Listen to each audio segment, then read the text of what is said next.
about national symbol of India. My topic is lotus flower. It's our national flower of India. Its Hindi name is Kamal.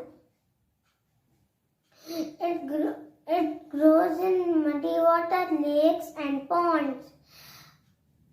It blooms in sunlight and closes at night. Its petals are round in shape. Its sacred flower. It's found in two colors, white and pink.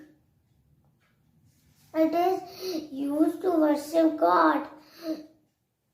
Its favorite flower of God is Lakshmi Ji and Brahma Ji.